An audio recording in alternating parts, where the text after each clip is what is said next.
Ladies and cowboys.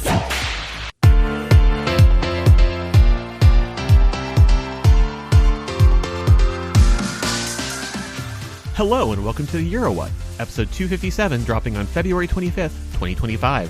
We are a pair of Americans trying to make sense of the Eurovision Song Contest. I'm Ben Smith, and I'm here with my co-host, Mike McComb. Hey, Mike. Hey, Ben. In this episode, we'll be taking a breather with selections from Azerbaijan, Iceland, and just a few qualifying rounds. Oh, this was such a lovely weekend in terms of trying to keep up with everything, because it was doable, and I'm not exhausted. Yes, I had two things to watch yesterday, and they were both easy to watch after the fact, so I could actually go and see other people in my life besides the general members of the EBU.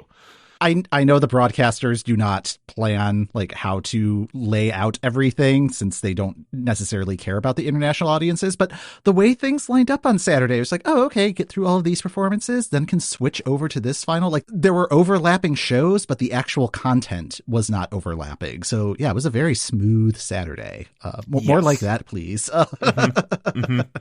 Especially because we still have half the field to go and a few more weeks. We will get through this. Yeah, we can do it. We've done this before. This is not our first rodeo. So let's dive into this week's two selections. The first of them was Azerbaijan and Mamagama with Run With You.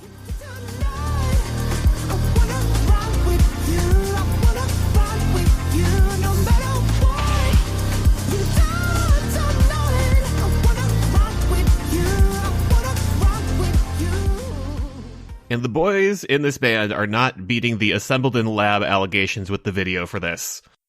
What, you don't think the Twinkatron 3000 is a naturally occurring phenomenon? Or? Yeah, just like, I don't know. What did you think of this one? Okay, so I am getting better with internal selections where it's dropped via video to like just focus on the audio piece without watching the video first. I was kind of taken by surprise. I wasn't expecting the sort of Justin Timberlake falsetto to like open up the song. I was like, oh, this is different from Azerbaijan. And it feels very conventional, which I think is also a little unexpected from Azerbaijan. And I think it's fine, except it feels like it's only 2/3 of a song. It really needs a bridge, but if they had 60 more seconds to work with, I think it'd be great, but they're already at 3 minutes. So it's like, it just feels like they ran out of time. I fully agree that this feels like 2/3 of a song. Like it feels like it's gearing up for like one more chorus and then it stops. Yep. It feels like the front part of it, like there is a lot of faffing about, and the construction of the Twinkatron 3000 is kind of adding to that feeling. My other concern about this one is just like, I do want to hear it live just to see if they're able to actually pull off that vocal. Granted, I have not gone back to check their previous catalog or any of the, like, I think they were in King of Magic in not Azerbaijan, in Albania. So like could probably dig up that performance and at least get a sense of what it will sound like live. But this one, I'm fine with it. I'm not sure how it's actually going to do. Yeah, no, like I'm fully, this is fine. The backing track as a whole just feels very Daft Punk's Get Lucky. Just sort of like easy disco strut. Yeah. It's like very 2016, 2017 sound-wise. Given how chaotic everything else that has entered the contest recently feels, this is a nice little cleansing sorbet, but like on the actual night of the contest, is that a good thing? That's a thing. If this can get through the semifinal, I think it will do fine. Like I think juries will respond to this one because this feels very down the middle, very conventional, very competent. Mm-hmm. But yeah, it's got to get through that all televote semifinal first. And yeah, like, is this a televote song? Again, I haven't started listening to these songs in the context of their semifinals and like how they're going to stack up against everything else. So something to talk about when we revisit these entries in a month or two. I did the same thing as you, is like I listened to just the song without watching the video first, but then like watching the video, it was fun that there's cameos from the last two Azerbaijani acts. The various people who show up with parts for the bot are Turan Turil X. Oh. And Fari and Ilkin Dovlatov. I did not clock that at all. So this was like the third watch through, because again, I'm trying to get this song to actually stick in my brain. And was like, oh, are the people dropping off that looks like Turan X. I looked at the credits of the video and there's like a little thank you to them there, because like they show up and like, oh, that's fun, but then it also got me thinking, when's the last time Azerbaijan sent a woman? Not since Matahari. Just some more data points to add into our evaluation of this song down the road. I think on the whole, I'm positive on this one. I'm dubious about its chances of winning, but I don't think that's the goal here. No, it's pleasant and I enjoy it while I'm listening to it, but then it just, again, it does not really stick around. Sort of a CVS kind of a song. We really need to put together a Dwayne Reed Eurovision Bops playlist. Heading all the way to the other side of Europe, Iceland, and their Songvakeppnin final.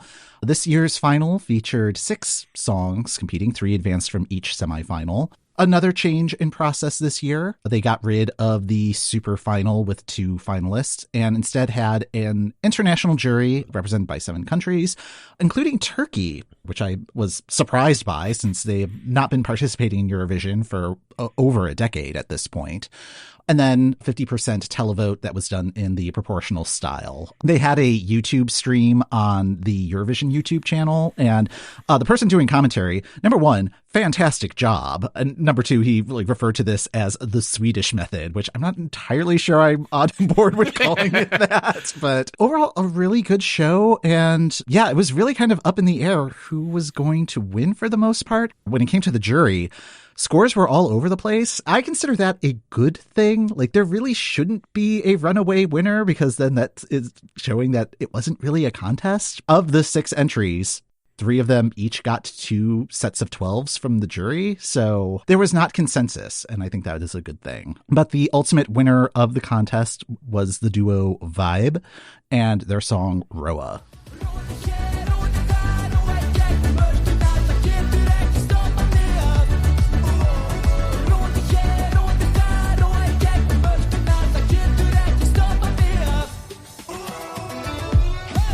The Icelandic final is always interesting because during the qualification, they have to perform in Icelandic. And in the final, it's whatever the final shape of the song is going to be. And some stuff that I was very bullish about in the second semifinal kind of fell flat for me in its English iterations. I had been very positive on Tinna's Throw and words. If the central crux of your song is, I guess I have a way with words, and you're tripping over your words when you're performing them in English, that one just kind of lost it for me. Yeah, that was my main note about that song. It's like, this really should have stayed in Icelandic. And it should have stayed in Icelandic or the English version, whichever version came first, because that's always my question with the Icelandic songs is, if the English version came first, it needed another polish on the lyrics. It was way too wordy for this particular story for the song. Yeah, and again, that just completely lost it for me. The distribution of the jury points was kind of all over the place. But I'm yeah, that's why this one is kind of sitting near the bottom. I didn't mind the English version of Fire, but the English version made things a little bit more generic. I liked that they left the rap portion in Icelandic. It gave it some nice texture, but that's another one where I was a little let down by the final version. I kind of liked that Vibe were keeping things in Icelandic. There is kind of a very Lonely Island energy to the song. Okay. Yeah, I get that. And just sort of the little postcard chatting with them beforehand, they're doing a full PowerPoint presentation. There's really some kind of sense of humor going on that I think trying to translate that would absolutely lose. I think this one had the strongest performance, and it was very clearly coming down to Stebiak and Vibe. I get what Stebiak is going for. It's not my favorite of that particular flavor of pop metal. When it was coming down to these two, I was like, yeah, it should be Vibe. My concern with this one is the same issue that we had a couple years ago with Iceland's entry, where the performance needs to be carefully managed because otherwise it's just 5 people running around on stage a lot. Yeah. Going back to your point about them doing pretty much a PowerPoint presentation as their postcard. What I like about that is, okay, they are approaching this with a plan. They want to go to Eurovision. They want to be successful at Eurovision, and they are already putting in a lot of the work ahead of time. Also, I think they are bringing some extreme goofball energy that we don't have yet. So they are a welcome presence, I think. I agree. The staging, I think they can keep some of the elements. I think the ship pantomime part of it, at least keep that concept. They may need to rejigger it a little bit. I think the stuff with the on-screen graphics, flying towards them, that's just a little, I don't know, that feels very 2018. It's just like, oh, look at what we can do. It's just like, yeah, you can do it, but it looks awful. But also, like, their costuming reminds me of my costume when I was a Tin Man in my high school production of Wizard of Oz, like right down to the silver lame. Just like, yeah, I mean, they look a lot nicer than what my costume looked like, but I think they have a good starting place with this entry, and there are a lot of opportunities to elevate it. And now, since this is like the entry, I think they're going to be able to focus on elevating where it needs to be elevated. The outfits feel a little incongruous with sort of the sea shanty nature of it all. I agree with you. I like the boat thing. I want them to lean into it more. Again, I'm thinking Lonely Island, like lean into the I'm on a boat of it all. Make the costumes make sense. Really lean into that, because like there's like a decent sense of humor to this song that, because it's in Icelandic, some of the jokes are not going to land with the general European public. But how can you work around that? There's a lot that they can play with here, and I hope that they add structure.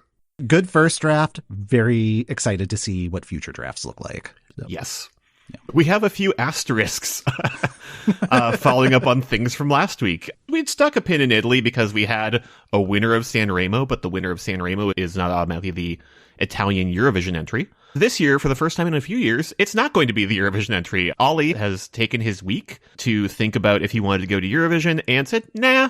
The Instagram post, if I remember correctly, he had like some tour dates that he would have had to have moved. And I fully understand him just wanting to go, nah, I won San Remo and that's enough for me. I have other stuff I'm doing. It is such a commitment to do Eurovision, and just kind of based on the general vibe of the last year and a half, I can kind of see why someone would, if you have the opportunity to consider it, really taking that time to consider it. So yeah, it's disappointing, but like also like what I was saying last week, it's like, I can't imagine that he would want to alter his song to make it Eurovision compliant. There's just a lot of things that just kind of make you go like, and so I am not surprised that this is the ultimate decision. Given that he has said no, this now means that Lucio Corsi will be performing Volevo, essere, duro in Basel.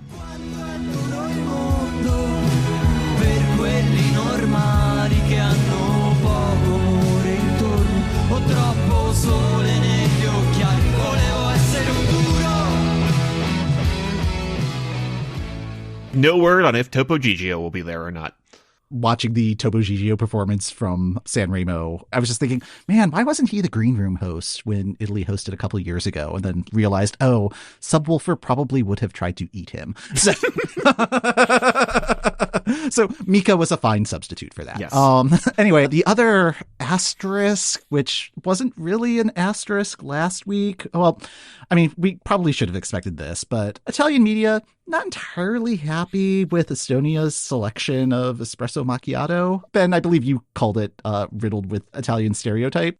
Yeah, like it's not great, but also Italy is a nation that we're just like at like last year's soccer thingy, which that is as like it wasn't a World Cup, but it was like the Euros. The Euros, yeah. Okay, the Euros is just like one of my coworkers who keeps me apprised on things that are happening in sports that are interesting and cultural. Did send me a video of when it was them against, I think, Albania. We're just like out in the street. The Albanians were like holding spaghetti, and then we just like break it and throw it in the air and like to take the Italians off. So just like it doesn't take a lot. That's a little playful, at least, because like Albania and Italy, they have a good relationship as far as I know. But yeah, when it comes to soccer, like all bets are off. But anyway, or football, sorry. But there's just like other weirdness kind of surrounding this entry. So ERR, Estonia's broadcaster, like they have a YouTube channel, and like that's where they post all of their like ERR broadcast stuff. There was also an Estelal channel, which I think was like a semi-official channel. Like I don't think it was the network necessarily that was posting it, but they were okay with whatever fan or group or outside organization was handling posting videos for that. And like it's a channel that had been around for a very long time. That channel was taken down. The network has also kind of disavowed, like, we never gave this approval. So it's like, okay, that's kind of weird.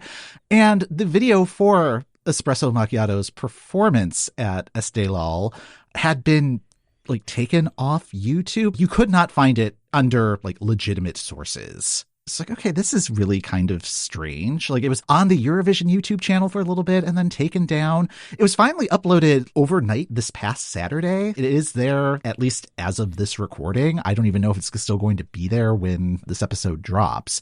So that's been kind of strange. And then there was a collaboration that dropped middle of last week that Ben, you are a little closer to this than I am. Yeah. So Joost had an album drop this past week, which is, I think, where part of it was. And one of those songs is a collaboration with Tommy Cash called United by Music. United by Music, of course, being the tagline for the Eurovision Song Contest going forward since 2023. I'm going to be honest, the song is not good. And like, I had like a theory, like why the Tommy Cash music video had been taken down before all of this happened. From a YouTube perspective, when you upload a video, YouTube tries to pair it with other videos that are similar. And I assume that the official Eurovision channel would like to maybe not direct viewers who are only familiar with Tommy Cash's Espresso Macchiato to some of his other work. I get that. That makes sense. So just like trying to mitigate the situation of his other songs, which. Yeah.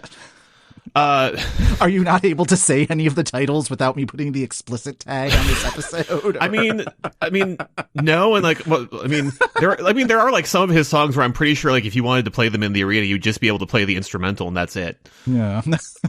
and again, like, as somebody who, when I heard that Tommy Cash was coming to Eurovision, as somebody who lives in the 2025, where I've heard Bruno Mars and the Sexy Reds, Fat, Juicy, and Wet, which is a great track. Just like I'm ready for something that pushes the boundaries of taste. But again, we got Espresso Macchiato, which does push the boundaries of taste in a way.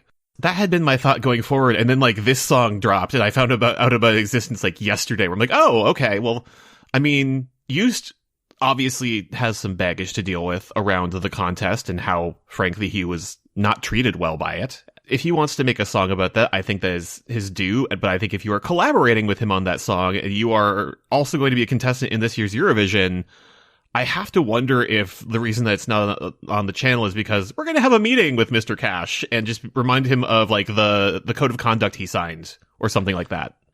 That's kind of where my hang-up is on this, just because, like, I mean, there was a lot of chatter on Blue Sky about this.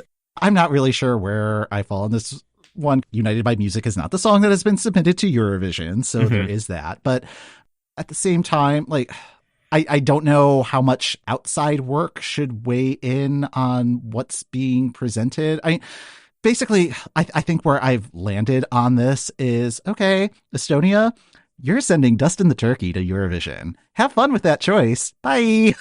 That's kind of been my response to is like Tommy Cash, part of his whole deal as a musician, much like Joost, is that he's kind of a troll.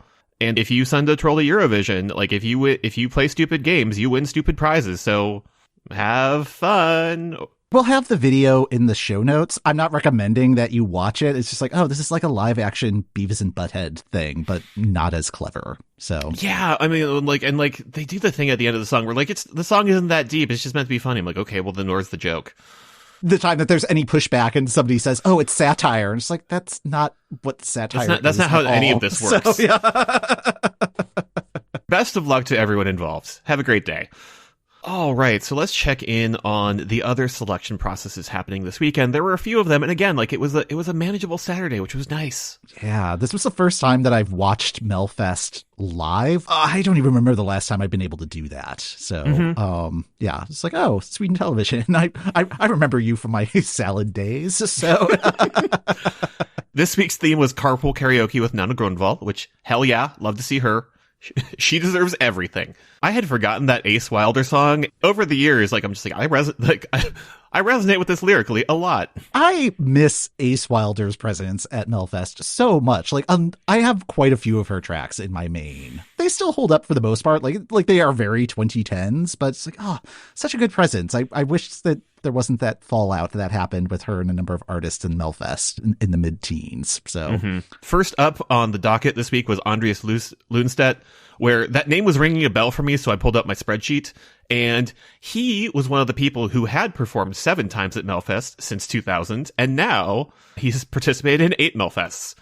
The reason that was like ringing a bell when his song was playing, I'm like, this smells like Alcazar. Yeah. And it turns out, yes, he was part of that group. Unfortunately, smelling like Alcazar is not really the way to make it to the Melfest final. That feels kind of mean, and like it was a perfectly serviceable song. Yeah, I like my note for that one is just like it works. I thought it needed to be a little bit more like queer coded. It was a good opener to the show. It was a good opener to the show. But what did make it through was Måns Zelmerlow's Revolution and Kai's Bara Bara Bastu. I liked that song so much. It is in the same sort of Lonely Island vein as what Vibe is doing. I'm delighted that this group is from an area of Sweden that is like kind of close to Finland. The song is in a dialect of Swedish that's sort of a mixture of Swedish and Finnish, and they've been a group since 2009. Oh wow, okay. Yeah, they have been doing this for a while, and like I think that showed in their performance.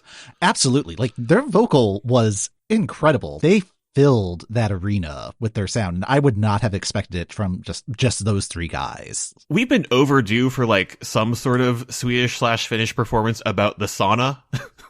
How has it been this long since we've had like a disco sauna like presented, let alone being a contender for Eurovision? This is delightful. And yeah, like the opening part of it too also was kind of giving me like Hundreds of Beavers energy. So it's just like, oh, Ben's gonna like this one. So I liked everything about this song so much. I wanted to do so well at the final, given that it is qualified, because like usually Sweden makes the kind of funny entries go through another round of process. Mm-hmm. And like this week's third place, Ella Tiritello's Bara du Ardar, I thought that was a very good choice. Honestly, I would have sent that to the final over Måns. Yeah, the Måns performance, like, I don't know, what is your relationship with Måns? I remember sometime in the last few years that he was trying to, like, this may have been Liverpool, that he wanted the same sort of like press/backstage access and was not allowed. I'm like, yeah, just like apply for fan media like the rest of us, Måns. But just like, he's fine. Heroes is fine as a song. There was like a lovely little thing after everything had performed where it was like two hosts doing like jazzy little roasts of all the songs and performers from like what I could tell from just like watching the style of things is everybody was getting sort of just like gently roasted about their performance, and they were just sort of mentioning all of his previous songs. And Måns just kind of seems like one of those performers where they will just show up and be the performer regardless of whether it's their genre. I think Revolution is a good song. I just don't think it's his song.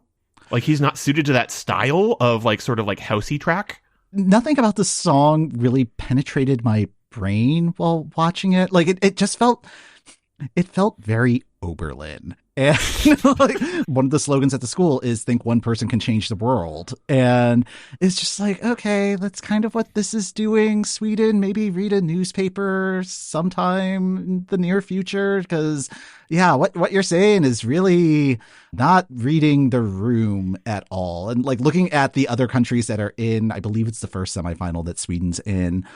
Like if you're looking at Eurovision from a model UN perspective, a number of the other participants are going to be giving Sweden the side eye. This is one of those performances where it's like, oh, we're just going to do all of the staging and just kind of power through. This entry felt like a staging that they were just trying to figure out who to plug into it. It's like whoever ended up performing that song was going to be doing that staging. It felt like, again, it's like very staging first, which is not what the point of Eurovision is supposed to be. Yeah, but it's been Sweden's MO for a while. Mm-hmm. So, and the reason I was asking about your relationship with Måns is it seems pretty sour within the fandom, and I do not understand why. The only thing that I could see is just like, oh, he will show up at the opening of an envelope, and it's just like, well, that's fine in the sense that like he's a good ambassador for the contest. I'm guessing there is something that he did at some point that I completely missed or did not think was a big enough deal to earn the kind of genuine hatred that I'm seeing towards him. And it's just like, I don't get it. For me, I almost wish that all of the previous winners of Melfest had to face off against one another. It feels kind of unfair to the other, like looking over the lineup of this, I'm like, well, it's Måns and somebody else going through. Right. Yeah. And like when Måns was the first person announced to go direct to final, like the blue sky reaction is like, well, of course it is. And it's like, well, yeah, of course it is. He's the known quantity. An unknown quantity versus some of these acts that have either done Melfest a bunch or won Melfest feels like an unfair fight. It's taking me back to the American Song Contest where it's like, oh, it's all of these people versus Jewel or Michael Bolton. It's yeah, let's go with one that qualified for the final. Yeah. But it's like, all right, like maybe not have the thumb just fully pushing down on the scale as your logo for the contest. So. Yes. But overall, I thought it was a good show. Like, the Måns track is fine. I don't think it's a foregone conclusion that he's going to be the winner. No. Just kind of judging by, like, streaming counts. I was looking at the Spotify, like, top 10 for Sweden, their daily chart, and Måns isn't at the top of that list. Do you want to know who is at the top of that list? Is it Kai? It's Dolly Style. Oh. I mean, I didn't mind him being named first because that means that the last thing we got to hear at the end of this week's Melfest was Bara Bara Bastu again, and just like everybody in the arena seemed to be having a great time with that one.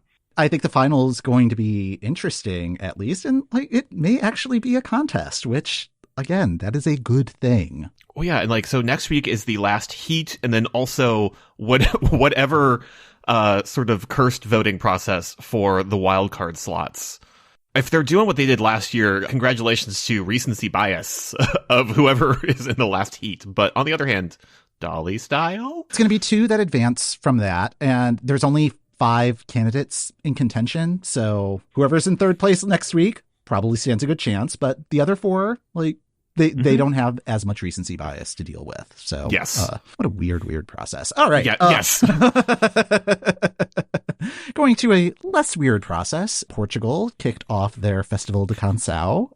Standard format that they've been using the last few years of 10 acts performing, combination of jury and televote determining the first 5 qualifiers, and then a bonus wildcard voting round to select a 6th qualifier from the 5 that have not been chosen yet. It always feels like Portugal is spoiled for choice. They really are marching to their own drum. It did not feel like any of these were songs that were built for Eurovision. It felt like it was built for a song festival held in Portugal. And yeah, just a very chill way to wrap up Saturday. The 5 acts that advanced from the combined vote were Marco Rodriguez, Margarida Campello, Josh, Blue, and Jessica Pina. Oh my God. Her vibe is the coolest vibe I have encountered. I did see your note about that in the yesterday. I was like, definitely recommend checking out her performance. I believe she was the first one announced when they were doing the results. And yeah, there's just something about her aura and just the presentation of it. I was just captivated for the entire song. And then the winner of the wild card was Peculiar with Adamastor, who closed out the show. And yeah, this is a performance that I would also recommend checking out because I'm kind of surprised that it got through. The song is fine and the performance is fine. It didn't feel like it was like necessarily something that was like draw in televote. Like it would be like, oh, I would love to see this live, like as a theater performance. If it were to be selected as the winner, it would be a very interesting Eurovision performance. Like, I don't know how the arena would deal with it. Portugal, always a good time. There's another semifinal with 10 more songs competing and a good chill vibe as only Portugal can provide. So yes. Yes. And then keeping an eye, and by keeping an eye, I mostly mean speedrunning this morning, the qualifiers of Chefsache ESC 2025, Wer singt für Deutschland? And we have 9 acts in the final. These include Feuerschwanz, which is a medieval metal band. Moskina's Nothing Can Stop Love. They are a British singer-songwriter who's opened for Rita Ora. Liza's Lovers on Mars, which appears to be the Swedish written entry. The one that grabbed me the most, Abora and Tina's Baller. Listening through the stuff Germany has picked this year, they are in much more of like a jazzy, mid-tempo mood than I am. There was a number of entries where my note was just, oh, this is textbook easy listening. Delilah would love this. And that's not necessarily a bad thing. Like, I mean, it's like, oh, that means it's very radio friendly. It's also focusing a lot on instrumentation, which I always think is a interesting choice for Eurovision, because it's like, well, none of the instrumentation is live, so why focus on that? Like songs that have guitar solos, if you know how the sausage is made, you know that means nothing. So given the general Ren Fair mood that last week had, I was bullish for Feuerschwanz, but like my problem with Nightclub is that it has one joke, haha, Nightclub with a KNIGTH, and has not really done anything with that. Yeah, I mean, the costuming is fine, but that was a very long 3 minutes because it just, there's no real rise and fall that's happening or like differentiation. It's just like A, B, A, B, A, B. And it's like, it really needs a C in there. Yes, it needs something. Because, yeah, like just like somebody needs to be actively knocked off of a horse in full armor or just. Yeah. Well, I mean, maybe they're saving that for finals week, which is next week.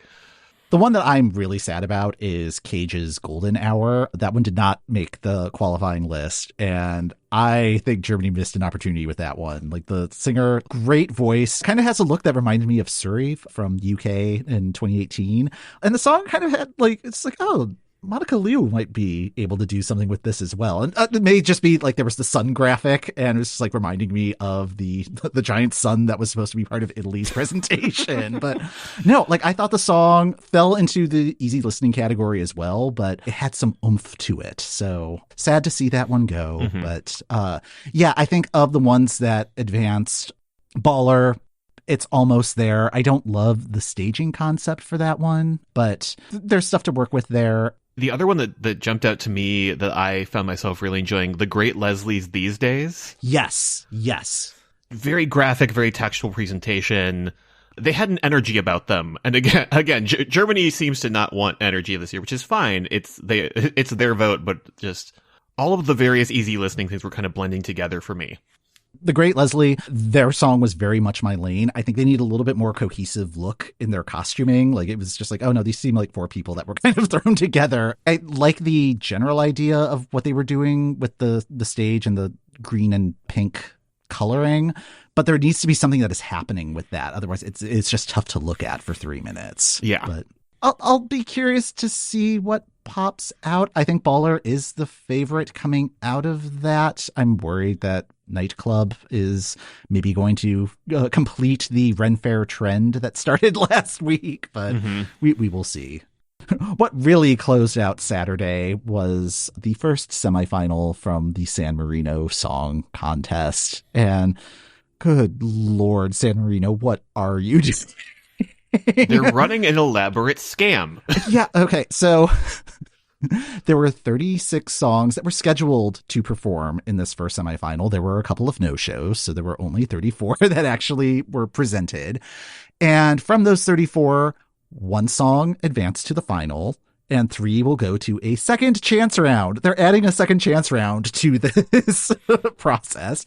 And apparently there are going to be 9 big artists that will be part of the final. And I thought that they had gotten rid of that, but maybe that was when it was still una voce per San Marino. And now that RAI is calling some of the shots. It's just, oh my God. Yeah, because like when they announced we're going to have 9 big artists, my first thought was like, I thought you guys said that you were going to have big artists this year. Yeah. Did you look at the 300,000 things that applied and not find something that suited you? I was not watching this super closely. I just had it on in the background while I was making dinner. As it deserves. Exactly. And yeah, the song that advanced from the Saturday show, like by the time this episode drops, there will be 2 more semifinals. I'm not recommending watching any of this because number one, it starts at 11 p.m. local time in San Marino. It's a 2.5 hour show. I don't there are better ways to spend your time. San Marino will eventually make a choice. I suggest just waiting for the grand final. And even then, that's just going to be pure chaos. But it will be the last thing of selection season this year. So, yay. I mean, they're going to get down to like 12 things in the final, maybe. And then they're just going to like wheel out a bingo cage on stage containing all 457 entries that have been there, spin it around and pick one. And hopefully it's one of the 12. Yeah. Yeah, because I think like the host also has like 10 points that they can assign whatever. Like it's just like it is Calvin Ball. This is the Calvin Ball semifinal. If you receive a phone call from San Marino, do not pick up. Yeah. It is a scam. Oh, goodness. All right. So what else is happening this coming week? Let's see. So Australia is dropping on Tuesday. So as this episode drops, we will have more for you next week. Serbia has moved their final to Friday, which is nice. And semis for that will be Tuesday and Wednesday. Croatia has their semifinals Thursday and Friday, which is great planning with Serbia because their final is Sunday. The Netherlands, we will have a song on Thursday. Germany, we will have whoever wins Chefsache on Saturday. And also, Denmark is here, and they're doing the Dansk Melody Grand Prix. Still a lot of selections to talk about in this coming week, so we're getting there. We're almost to the finish line. That's going to do it for this episode of the EuroWhat. Thanks for listening. The EuroWhat podcast is hosted by Ben Smith, that's me, and Mike McComb. That's me. You can find our full archive of episodes on our website at EuroWhat.com. If you'd like even more episodes or want to help support the show, join our Patreon. You can get to the Patreon through our website or by going to patreon.com/EuroWhat. Next time on the EuroWhat, we'll have at least 6 more songs as we get closer to the end of selection season 2025.